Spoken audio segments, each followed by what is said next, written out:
un pasaj, un text de avertisment, ca multe altele din 1 Corinteni și ca multe altele din întreaga Scriptură. Suntem nevoiți să ne aducem aminte unde a rămas Pavel în epistola sa către Corinteni, ce a abordat ultima dată. Și vă aduc aminte că în capitolul 8, apostolul Pavel îi atenționează pe cei din Corint, biserica din Corint, să nu se întoarcă din nou la închinările din templele păgâne, din templele idolatre. Problema cea mai gravă pentru ei era aceasta. Unii din biserică, unii oameni, probabil influenți, au construit un argument destul de sofisticat pentru ca să se reîntoarcă la vechea viață și să participe din nou la închinările idolatre din templele păgâne. Problema nu era faptul că ei consumau sau nu carne închinată idolilor. Pavel le îngăduie și chiar le spune: puteți să consumați orice se vinde pe piață, pentru că al Domnului este pământul cu tot ce este pe el, și vom vedea într-un mod deosebit data viitoare. Aveau unii întrebări sincere și aveau unii nedumeriri sincere cu privire la aspectul acesta, pentru că vă readuc aminte, în antichitate nu existau magazine ca și astăzi și tot ce se vindea pe piață, tot ce se vindea din domeniul alimentar al cărnurilor, fiecare animal fusese în prealabil jertfit și închinat unui zeu, unui idol, și existau zeci și sute de astfel de idoli în toate cetățile Imperiului Roman, în așa fel încât primii creștini, după ce s-au pocăit, după ce s-au întors la Dumnezeu și au ajuns să cunoască că nu există decât un singur Dumnezeu, unii dintre ei mai slabi își puneau pe bună dreptate întrebarea: ce să facem acum? Toată carnea de pe piață este închinată idolilor, ce să mâncăm? Cum să ne raportăm la situația aceasta? Și Pavel le-a spus și le va mai spune: puteți să consumați, pentru că un idol este tot una cu nimic. Idolii nu sunt reali, mâncarea nu este contaminată într-un mod spiritual de către idolii aceștia, voi puteți să mâncați fără să cercetați ceva din pricina cugetului, căci al Domnului este pământul cu tot ce este pe el. Deși va spune pe urmă și un caz particular pe care îl vom vedea data viitoare. Însă problema cea mai gravă pentru corinteni era că au început să se ducă din nou și să participe la închinările idolatre din temple. Și Pavel, din templele păgâne. Și Pavel le atrage serios atenția în direcția aceasta. Care erau argumentele lor? Ei spuneau în felul următor: putem să mergem să participăm pentru că oricum un idol este tot una cu nimic și idolii nu sunt reali. Și Pavel spune: da, un idol este tot una cu nimic, nu sunt reali, dar în spatele închinării din templele păgâne sunt demoni, sunt draci, sunt căpetenii demonice, e diavolul cu îngerii lui căzuți. Idolii nu au o existență reală, obiectivă, dar în spatele închinării există totuși o influență demonică spirituală. Apoi ce mai spuneau corintenii? Spuneau că Dumnezeu este unul singur, mâncarea nu este contaminată, deci putem să ne ducem, să mâncăm și să bem acolo împreună cu ei. Și Pavel le va atrage din nou atenția și în direcția aceasta în capitolul următor. Ba mai mult, cu siguranță mulți dintre ei spuneau: păi și Pavel, uite, cu evreii nu mănâncă decât ce mănâncă evreii, cu neamurile mănâncă ce mănâncă neamurile. Și Pavel le va spune: da, m-am făcut evreu cu evrei, m-am făcut grec cu grecii, dar nu mi-am modificat principiile, ci doar comportamentul în lucrurile care nu sunt morale, care nu sunt păcătoase în ele însele, doar cu scopul de a-i câștiga și a le putea vesti Evanghelia. Nu mi-am încălcat principiile și nu mi-am pătat mărturia sau nu m-am dedat la niciun păcat în direcția aceasta. Și apoi, un ultim argument din această construcție sofisticată a corintenilor pentru ca să se reîntoarcă la vechea viață era și acesta pe care l-am văzut în pasajul nostru. Avea o siguranță falsă mulți corinteni în botez și în cina Domnului.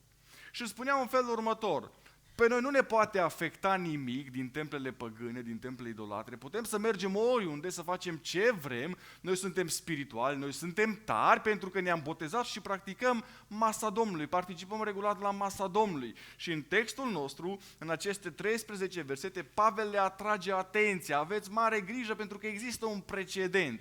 un precedent în poporul Israel, pentru că și ei au fost botezați într-un anumit fel pentru Moise prin nor și prin mare și ei au mâncat dintr-o mâncare duhovnicească care venea după ei, stânca aceea care îl reprezenta și îl prefigura pe Hristos, și cu toate că au avut parte de privilegiile aceștia, le spune Apostolul Pavel, totuși cei mai mulți dintre ei au pierit. Aveți grijă că există un precedent, nu vă înșelați, nu vă puneți încrederea în lucrurile bune pe care le-ați făcut dacă în prezent voi vă reîntoarceți la vechea viață. Și din textul acesta rezultă un lucru foarte simplu și clar, deși mulți nu-l acceptă, și anume că un început bun, dragii mei, nu garantează un sfârșit pe măsură. Un început bun nu garantează un sfârșit bun. Oricât de mult ar deranja pe unii care sunt închiși în anumite sisteme teologice, de un fel sau altul, totuși sunt pasaje din Scriptură cu avertismente reale în ce privește pericolul apostaziei. Ce înseamnă apostazie? Ce înseamnă apostazie? Lepădare de credință, să cazi de la credință. Lucrul acesta nu este doar ipotetic, ci posibil. Este posibil în practică. Și la întrebarea poți să-ți pierzi mântuirea, răspunsul este nu, pentru că mântuirea nu e a ta, dar poți să-ți pierzi credința, pentru că credința ține de tine.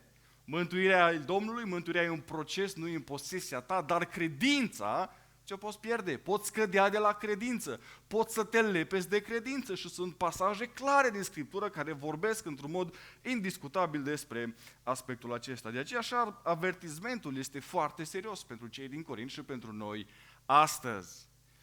Vă aduc aminte, Pavel a încheiat capitolul 9 pe care l-am studiat ultima dată, capitolul 9 în care ce a făcut apostolul? S-a dat pe sine ca și exemplu de lepădare. Adică eu însumi am renunțat la ce? Am renunțat la dreptul meu, la dreptul de a fi susținut, am renunțat la el de dragul vostru, de dragul dezvoltării voastre pe calea credinței. Ba mai mult decât atât, spune Pavel, m-am luptat în așa fel încât să capăt premiul, adică mi-am dat toate silințele, mi-am disciplinat, m-am portat aspru cu trupul meu, am practicat autocontrolul ca nu cumva să mă prindă păcatul, să mă înfășoare, să devin orb, nesimțitor și pe urmă să fiu eu însumi lepădat, să fiu eu însumi descalificat din cursă. Și ultimul verset din capitolul 9, cu versetul 27, spune chiar așa: ci mă port aspru cu trupul meu și îl țin în stăpânire ca nu cumva după ce am propovăduit altora, eu însumi să fiu lepădat.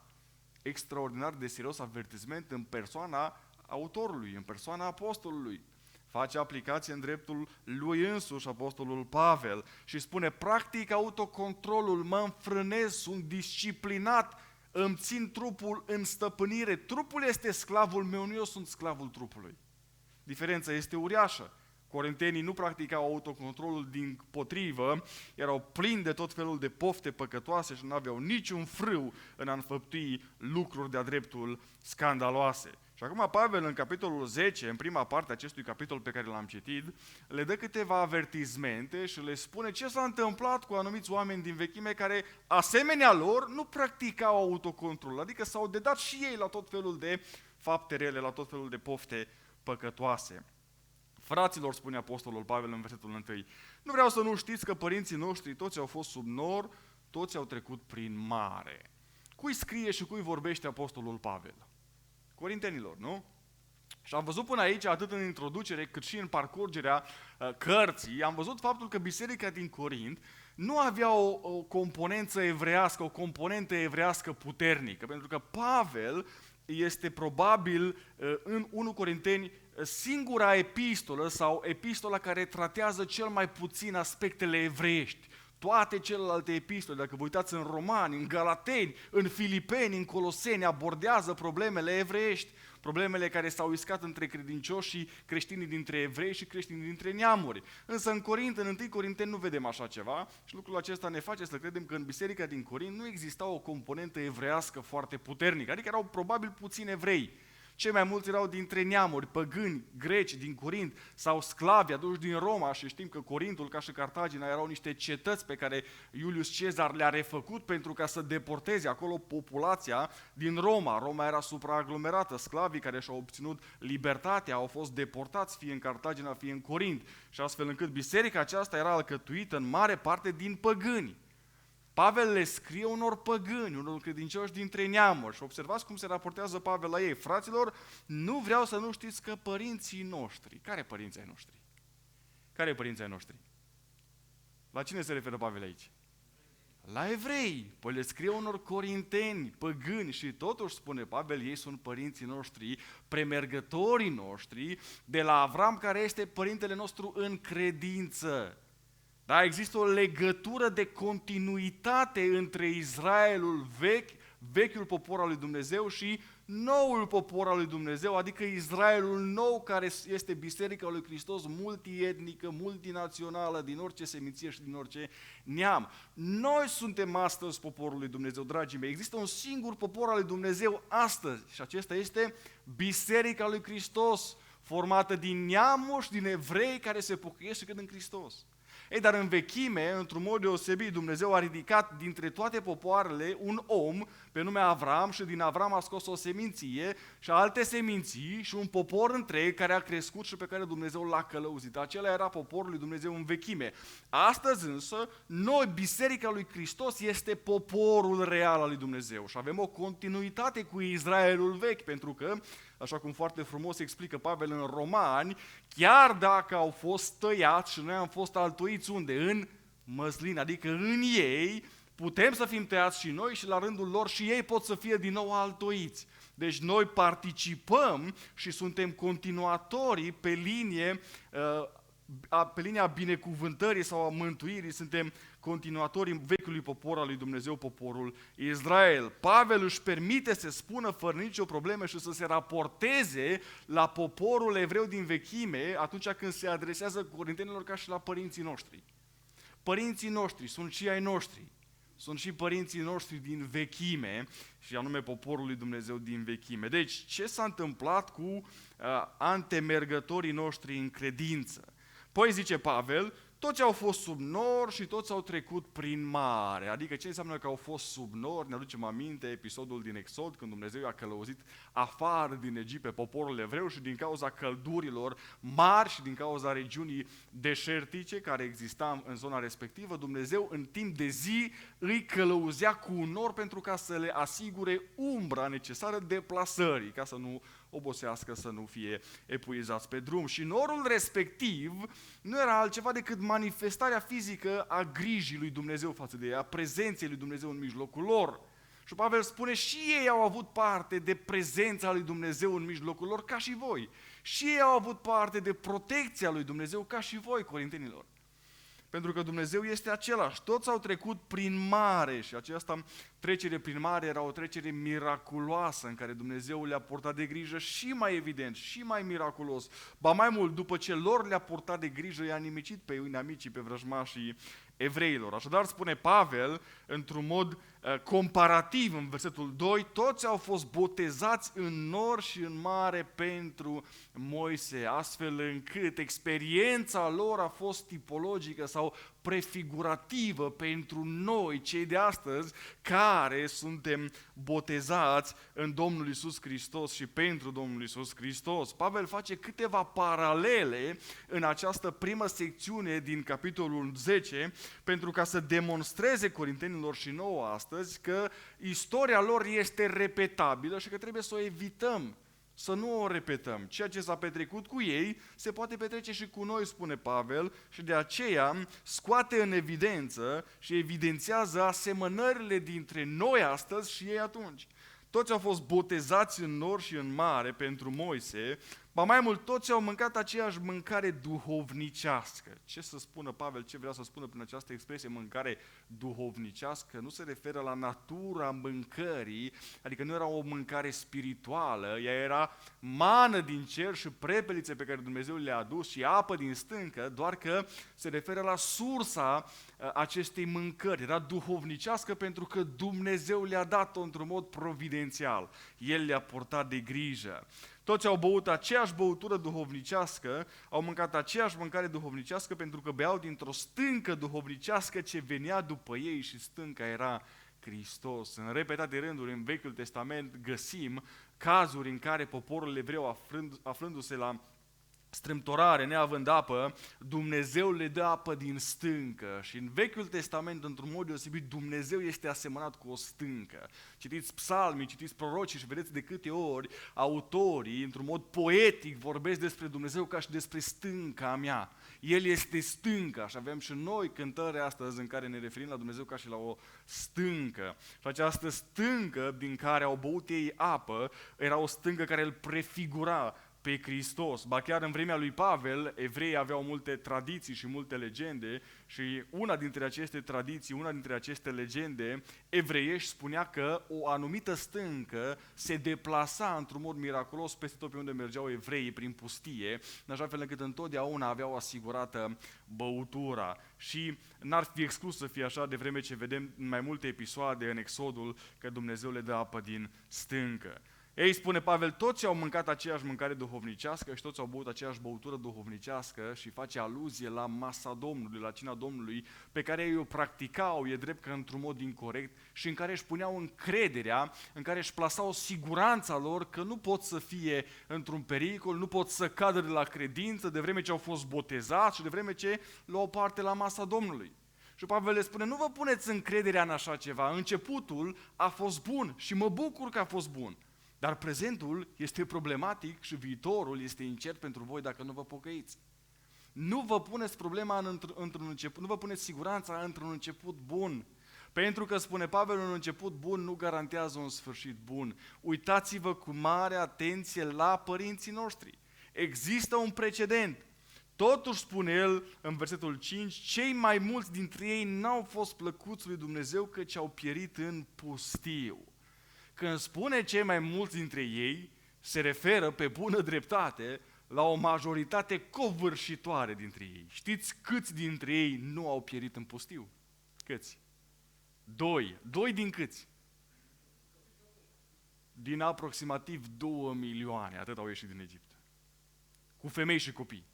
Deci din aproximativ 2 milioane de oameni, doar 2 au fost salvați. Doar 2 au crezut cu adevărat. Doar 2 au început bine și au și sfârșit bine. Deci când spune cei mai mulți dintre ei, se referă la 99,99999 și puneți noastră câți de 9 vreți. Doar o mică parte, o infirmă parte din ei au fost plăcuți de Dumnezeu până la final. Nu știu ce concluzii trebuie să tragem de aici. Pavel nu merge mai departe și nu mergem nici noi, dar este un avertisment pentru noi. Este un avertisment pentru noi.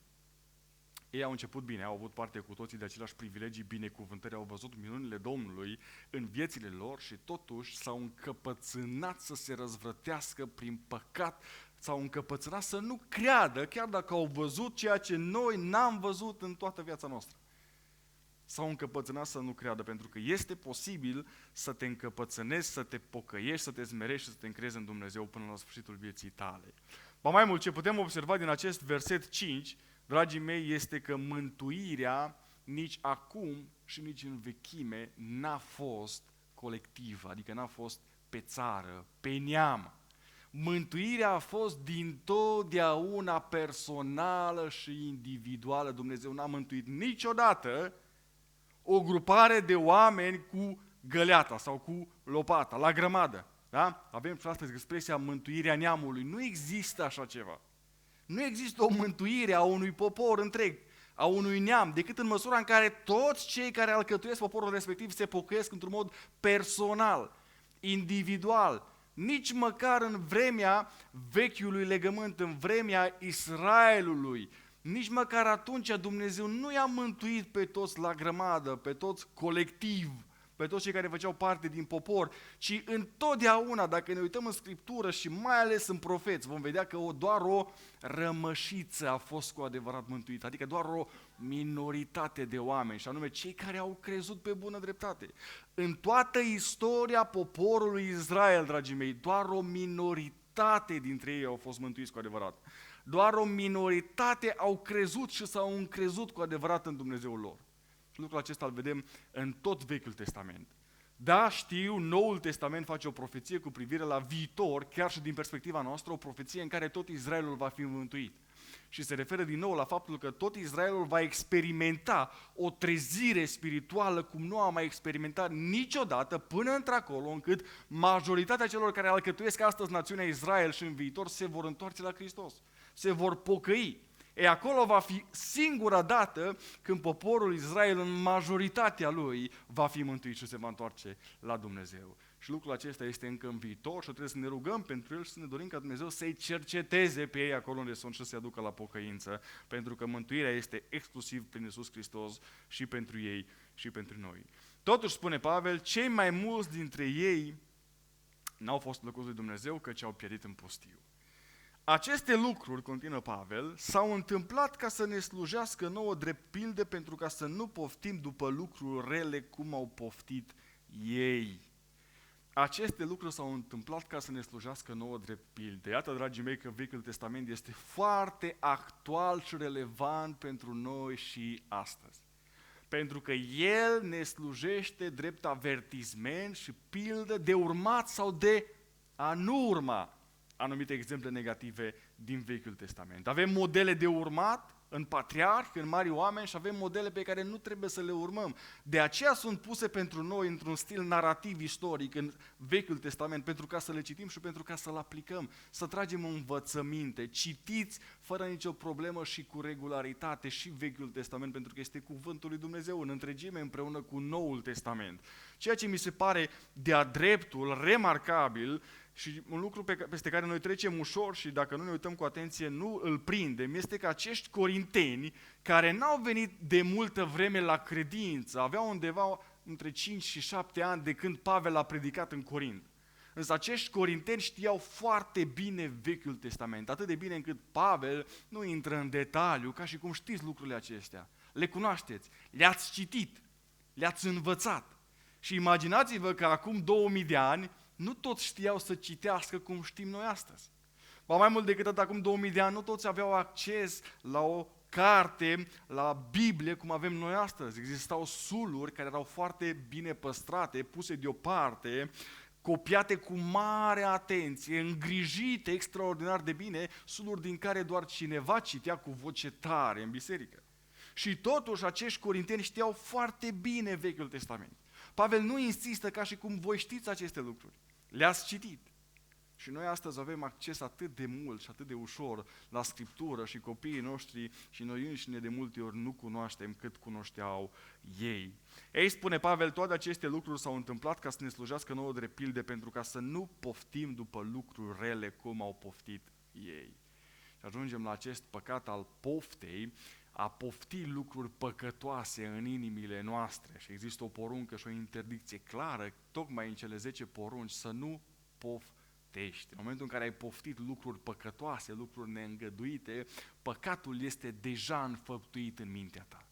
În momentul în care ai îngăduit păcatului să intre în mintea ta și îi permiți să se dezvolte și te joci cu el în mintea și în inima ta, păcatul acela deja este înfăptuit la un nivel intim al inimii și al minții.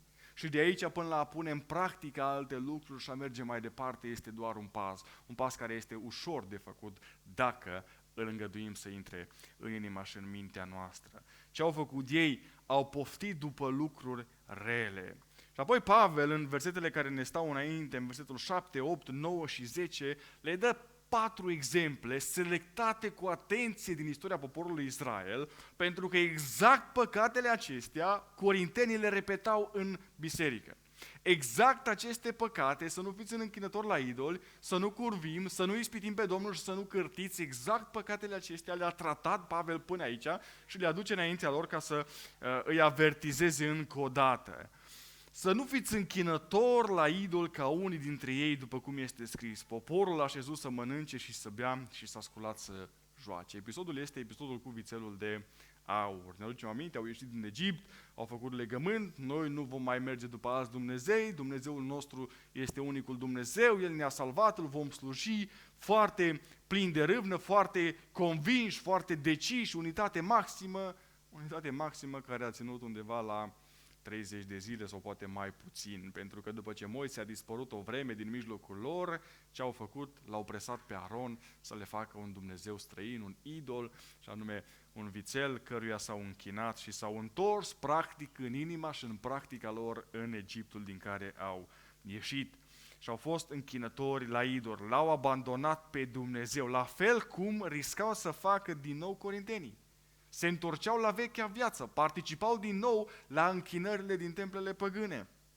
Erau delăsători și au construit argumente sofisticate în numele libertății prost înțelese, o libertate care era răstălmăcită. Au spus: avem dreptul să ne întoarcem, suntem în siguranță, nu suntem în pericol, nimic nu ne poate lua din mâna Domnului, noi suntem mântuiți, nimic nu ne poate strica, suntem spirituali, suntem tari. Și în felul acesta, încet, încet, erau în riscul de a repeta istoria poporului Israel. Să nu fiți închinători la idol ca unii dintre ei, după cum este scris: poporul a șezut să mănânce și să bea și s-au sculat să joace. Întotdeauna idolatria în Vechiul Testament este asociată cu imoralitatea sau cu destrăbălarea.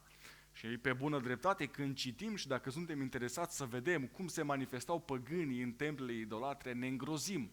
Discotecile noastre sunt zero față de ce vedem în vechime că se întâmplau în templele păgâne și în închinările și în sărbătorile acestea păgâne. Întotdeauna idolatria producea și atrăgea după sine imoralitate, beție, destrăbălare, păcate despre care ți este rușine și să vorbești, dar aminte să le expui în biserică. Lucrul acesta s-a întâmplat și cu evrei din vechime. După ce Moise a dispărut dintre ei și și-au ridicat un idol, ne spune Scriptura, poporul a șezut să mănânce și să bea și s-au sculat să se distreze.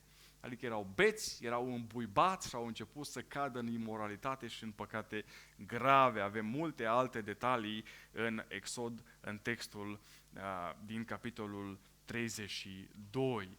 Ce vreau să remarcăm din acest verset 7, dragii mei, așa după cum obișnuiesc să spun, există o bucurie și o veselie după voia lui Dumnezeu, o bucurie curată, și există o distracție manifestată prin păcat, prin beție, prin îmbuibări și prin tot felul de destrăbărări, care nu este o bucurie după voia lui Dumnezeu. Scriptura spune de multe ori, mai ales în psalm, să ne bucurăm și să ne veselim.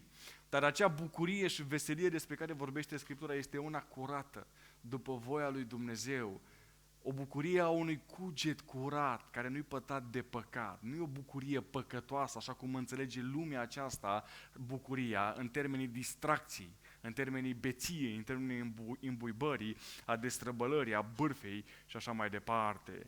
Ei, tocmai asta au făcut ei după ce s-au închinat la idoli, au început să se distreze. Să nu curvim, spune Pavel, cum au făcut unii din ei, așa că într-o singură zi au căzut 23.000. Păi deja Pavel a abordat problema acestor păcate de natură sexuală, păcatele curviei, în biserica din Corint și le-a atacat foarte dur, foarte frontal, foarte categoric și a spus limpede: așa ceva nu trebuie sub nicio formă tolerat între voi. Este un păcat extrem de grav, spune Pavel, care implică toată ființa, trup și suflet, un păcat care are consecințe grave asupra voastră ca indivizi și asupra voastră ca biserică. Nu vă jucați cu așa ceva. Și avem un alt episod, tot în Vechiul Testament, în Numeri 25, unde din cauza că s-au lăsat abătuți de către moabiți și de către Balaam într-un mod deosebit, au fost nimiciți și Dumnezeu i-a pedepsit aspru, în așa fel încât au căzut 23.000 dintre ei. Să nu ispitim pe Domnul, spune Pavel, cum l-au ispitit unii din ei care au pierit prin șerpi. E foarte interesant, Cornilescu traduce prin să nu ispitim pe Domnul, dar dacă ne uităm în original, termenul este efectiv să nu ispitim pe Hristos. Să nu-L ispitim pe Hristos cum l-au ispitit unii din ei. Pentru că Hristos, dragii mei, nu a început să existe în realitatea noastră doar la întrupare. El a fost activ și prezent înainte de întrupare în toată istoria poporului Israel. Și avem multe pasaje din Vechiul Testament unde, dacă suntem atenți și le coroborăm cu pasajele din Noul Testament, îl identificăm acolo pe Fiul lui Dumnezeu, pe Hristosul implicat activ în istoria lui Israel. În așa fel încât atunci când ei l-au neglijat pe Dumnezeu, pe Iahve, l-au neglijat pe Hristos, pe Fiul Său, să nu ispitim pe Domnul cum l-au ispitit unii din ei care au pierit prin șerpi. Exact asta făceau corintenii, se jucau cu Dumnezeu. Da? Se trăgeau de șireturi cu Dumnezeu. Se jucau jocul de a întinde coarda. Ia să vedem cât ține coarda. Ia să vedem până unde pot să mă duc, în așa fel încât să nu cad. Este un joc foarte periculos pe care mulți creștini îl joacă din nefericire și astăzi. Și se gândesc eu, oare unde-i limita ca să nu pot să calc, ca să nu calc strâmb? Cât de departe pot să mă îndepărtez de centru, de Dumnezeu, dar să nu păcătuiesc? Este o gândire în sine greșită. În momentul în care gândim așa, deja suntem pe o traiectorie greșită. Noi n-ar trebui niciodată să ne gândim oare cât de departe pot să mă duc ca să nu cad, din contră ar trebui întotdeauna să gândim oare cum pot să mă apropiu mai mult de Dumnezeu, cum pot să fiu mai aproape de El. Dar pentru că diavolul e șiret și pentru că noi suntem la rândul nostru șmecheri de multe ori, dezvoltăm tot felul de argumente complexe, de justificări pentru micile noastre păcate și ne gândim de multe ori, băi, am mai călcat un pic greșit, dar totuși nu m-am dus așa de departe ca alții. Da? Și îl ispitim în felul acesta pe Domnul, îl ispitim pe Dumnezeu, întindem coarda. Și există un risc atunci când întindem coarda. Știți care este riscul când întinzi coarda? Riscul este ca coarda să se rupă și când se rupe, vine către tine. Și ăsta e riscul cu Dumnezeu, dacă te joci cu El și nu te pocăiești, Dumnezeu are o răbdare limitată și iubirea Lui, deși este mare și infinită, nu ține veșnic. De aceea trebuie să avem mare grijă, pentru că apostolul se adresează bisericii credincioșilor în acest pasaj. Să nu cârtiți, cum au cârtit unii din ei care au fost nimiciți de nimicitorul. De asemenea, în Corint exista păcatul acesta. Cum au cârtit evreii, vă aduceți aminte? Păi s-au răsculat împotriva cui, în primul rând? Împotriva lui Moise. Au cârtit împotriva lui Moise și a lui Aron. Și exact asta făceau corintenii, se ridicau împotriva lui Pavel și îl acuzau și îl judecau și îl desconsiderau și nu luau seama la avertismentele lui și la autoritatea pe care apostolul o avea în calitate de părinte spiritual al lor. Și erau nemulțumiți și căutau alți învățători mai răsăriți și altă filozofie, altă înțelepciune lumească și iată cum, punct după punct, corintenii repetau istoria evreilor. Pentru că istoria lui Israel este repetabilă și poate să fie repetată în mod individual și personal de fiecare dintre noi. Scopul celor scrise în Vechiul Testament este ca noi să luăm învățăminte, să luăm învățătură și să nu repetăm exemplele negative. Din contră, să le preluăm pe cele pozitive. Am descoperit de-a lungul timpului suficient de mulți oameni care nu sunt familiarizați deloc cu Scriptura și cu atât mai mult cu Vechiul Testament și se apucă să citească Biblia, se apucă din Geneza. Și pornind din Geneza, ajung în anumite pasaje, chiar în cartea Geneza, din viața lui Avram, din viața lui Isaac, din viața lui Lot, din viața lui Iuda, fiul lui Israel, fiul lui Iacov, pasaje care vorbesc despre acești oameni că au făcut niște lucruri foarte rele, foarte neîngăduite. Și oamenii aceștia se pierd. Ei nu-și dau seama că Dumnezeu a îngăduit acele pasaje în Scriptură ca să ne folosească nouă drept avertismente. Și Dumnezeu a pus în Scriptură, prin autorii Scripturii, a pus și lucrurile bune și lucrurile rele pe care le-au făcut anumiți oameni. Pentru ca noi să urmăm pe cele bune și să ne ferim de cele rele, să nu repetăm istoria lor, să nu repetăm greșelile lor. Acesta este scopul pentru care Dumnezeu le-a înregistrat pe paginile Vechiului Testament pentru noi. Aceste lucruri, spune Pavel în versetul 11, s-au întâmplat ca să ne slujească drept pilde și au fost scrise pentru învățătura noastră peste care au venit sfârșiturile veacurilor. Adică noi suntem în ultima etapă înainte de venirea lui Hristos. Noi deja suntem în împărăția lui Dumnezeu, spune Pavel. Deja sfârșitul vremurilor au venit. Și noi trăim și astăzi, de 2000 de ani, sfârșitul vremurilor. Sfârșitul vremurilor este de la prima venire a lui Hristos până la a doua venire, adică revenirea Domnului nostru Iisus Hristos. Noi trăim sfârșiturile veacurilor. Dumnezeu deja a declarat ce se va întâmpla cu pământul acesta și cu lumea aceasta și noi așteptăm doar ca lucrurile să se petreacă. Știm finalul, știm ce urmează, spune Pavel, deja trăim sfârșitul veacurilor și tot ceea ce avem în Scripturile Vechiului Testament trebuie să ne slujească drept avertisment. Astfel, dar, într-un mod foarte solemn, spune Scriptura, cine crede că stă în picioare, să ia seama să nu cadă. Cine crede că stă în picioare, să ia seama să nu cadă.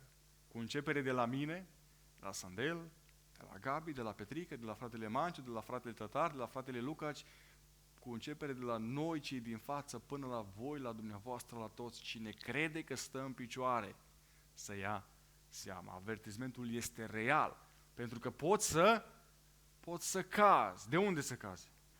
Din credință poți să cazi. Poți să cazi. Realitatea aceasta este posibilă, nu doar ipotetică. Nu v-a ajuns totuși Apostolul Pavel după ce lansează acest avertisment foarte solemn, foarte serios. Preferă, ca întotdeauna deja este un obicei al apostolului, preferă să se încheie totuși pe o notă mai pozitivă și această temă a exemplului poporului Israel. Nu v-a ajuns nicio ispită care să nu fi fost potrivită cu puterea omenească. Și aici vă readuc aminte, Pavel se adresează credincioșilor. Dar tot ceea ce scrie Scriptura se adresează credincioșilor, celor care l-au urmat pe Hristos și sunt pe calea credinței. Lucrul acesta este valabil pentru credincioși. Nu v-a ajuns nicio ispită care să nu fi fost potrivită cu puterea omenească. Și aici trebuie să fac o mențiune. Termenul acesta ispită în Scripturile Noului Testament, în original, este tradus de multe ori și prin încercare. În Noul Testament, ispită și încercare au același corespondent în greacă. E același termen care le cuprinde pe amândouă, și ispita și încercarea. De exemplu, vă readuc aminte în Evanghelii, când după ce Domnul nostru Iisus Hristos s-a botezat, ce spune Scriptura? Duhul Sfânt l-a dus în pustie ca să îl ispitească, traduce acolo Cornilescu, dar mai corect ar fi ca să-l încerce, ca să-l testeze. Da? De asemenea, avem un alt pasaj în Iacov, unde Iacov spune, atunci când sunteți ispitiți, de data aceasta cu referire la a te ispiti să păcătuiești, și să nu spuneți că Dumnezeu este Cel care vă ispitește, pentru că Dumnezeu nu poate să vă ispitească să faceți răul. Dar termenul este același. Veți spune, păi de unde știm cum să-l traducem? Știm în funcție de context. În funcție de context. Însă, aici în versetul 13, putem să-l traducem și prin ispită și prin încercare, pentru că cele două se întâlnesc oarecum și sunt din multe puncte de vedere asemănătoare. Nu v-a ajuns nicio ispită sau nicio încercare, putem să spunem, care să nu fi fost potrivită cu puterea omenească, care să fi fost peste puterile voastre. Nimeni nu poate să spună, niciun copil al lui Dumnezeu nu poate să spună, am fost atât de ispitit încât n-am mai putut să rezist. Nu există așa ceva potrivit cu cine învață Scriptura. Doar dacă deja cugetul nostru a fost pătat, deja suntem într-un proces de împietrire și atunci normal că Dumnezeu nu este la fel de activ în viețile noastre, pentru că nu am lepădat anumite păcate și am frânt relația noastră cu Dumnezeu. Dar dacă relația noastră cu Dumnezeu este una curată, una normală, una corectă, una bună, atunci versetul acesta este foarte valabil. Nu v-a ajuns nicio ispită care să nu fi fost potrivită cu puterea omenească. Ba mai mult, Dumnezeu însuși, care este credincios acestui principiu și credincios promisiunilor sale, nu va îngădui să fiți ispitiți peste puterile voastre. Nu îngăduie Dumnezeu mai mult decât putem să ducem. Nu îngăduie. Dacă sunt mai slab, îngăduie pentru mine atâta cât pot să duc. Fie că e vorba de ispite, fie că e vorba de încercări pe care El le îngăduie în viața mea. Dacă sunt mai tare, Dumnezeu va îngădui mai mult. Ci împreună cu ispita sau cu încercarea a pregătit și mijlocul să ieșiți din ea ca să o puteți răbda. Și acest ca să o puteți răbda ne duce cu gândul și ne face să înțelegem că Pavel se referă și la încercări, pentru că sunt încercări prin care trebuie să trecem și de care nu putem să scăpăm decât răbdându-le. Despre ispită nu ni se spune să o răbdăm. Da? De ispită trebuie să fugim. Ispitei trebuie să ne împotrivim, dar încercările trebuie să le răbdăm, trebuie să ne înarmăm cu răbdare. Deci sunt ispite în viețile noastre și vor apărea De asemenea, cum vor apărea și încercări, pentru că Dumnezeu vrea să ne testeze credința și vrea să ne întărească credința. Orice încercare care nu ne-a distrus ne face mai puternici și mai tari în credință, pentru că am văzut mâna Domnului la lucru.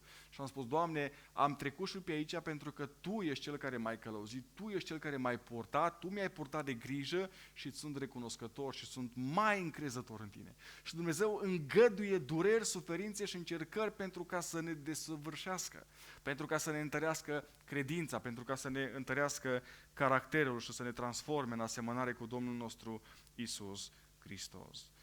Dragii mei, avertismentul a fost și este foarte real și pentru noi, nu doar pentru corinteni. Israelul ne stă drept pildă, drept avertisment, drept învățătură. Am început cu toții bine și lucrul acesta este bun, dar sfârșitul este nu pe măsura începutului de multe ori, ci pe măsura procesului și a direcțiilor și a deciziilor pe care le luăm pe parcurs.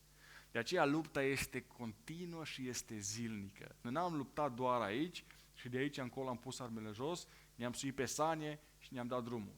Nu, de multe ori, nu doar că nu ne suim pe sanie, trebuie să ne înarmăm cu echipament ca să urcăm. Drumul este de multe ori anevoios, se cere efort, se cere luptă, se cere disciplină, se cere înfrânare, autocontrol și lucrurile acestea costă.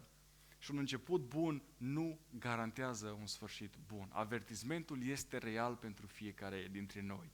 Nu pot decât să spun împreună cu dumneavoastră ca Dumnezeu să le binecuvinteze pe cele două, pe Diana și pe Patricia. Au făcut un lucru bun. Sunt convins că Dumnezeu a început să lucreze în viețile lor, dar au dedus o luptă. Lupta de-abia de aici începe, pentru că se intre pe o poartă și pe urmă trebuie să mergem pe o cale și ținta noastră este acolo unde Domnul nostru ne-a arătat-o. Trăim vremuri în care auzim tot mai des despre mari oameni ai credinței care au căzut în păcate grave. Și dacă ești atent la astfel de știri, vei vedea cu stupoare cât de mulți oameni mari, predicatori celebri, evangeliști foarte eficienți în lucrarea Domnului, au căzut într-un păcat sau altul sau chiar s-au lepădat de credință. Și am ajuns într-o vreme în care, vorba unui frate cu care am stat săptămâna aceasta de vorbă, nu ne mai surprinde nimic. Nu e așa? Totul este posibil. În vechime, când auzeai despre un mare om al lui Dumnezeu că a căzut, că s-a lepădat de credință sau că a făcut păcate mari, te îngrozeai. Acum parcă nu ne mai surprinde nimic. Pentru că vedem tot mai des astfel de cazuri. Și dacă nu ne trezim și nu ne dăm seama că dacă oameni mari au putut să cadă și noi suntem într-un pericol, atunci riscăm să repetăm istoria lor într-un fel sau altul. De aceea, dragii mei, nu pot să-mi doresc în seara aceasta decât ca Dumnezeu să ne dea înțelepciune, să ne ajute să înțelegem că pericolul este real, că trebuie să perseverăm pe cale, că avem nevoie de pocăință, că avem nevoie de putere, că avem nevoie de luptă, că avem nevoie de disciplină, că avem nevoie de smerenie în viața aceasta. Și mă rog ca Dumnezeu să ne ajute să prețuim cuvântul Său cel Sfânt, să prețuim biserica, resursele pe care ne le-a pus la dispoziție, rugăciunea, să prețuim pocăința pe care o putem practica și trebuie să o practicăm în fiecare zi. Și sunt convins că dacă vom face lucrurile acestea, cum spune Apostolul Petru, nu vom aluneca niciodată. Și asta îmi doresc pentru mine și pentru întreaga biserică. Amin.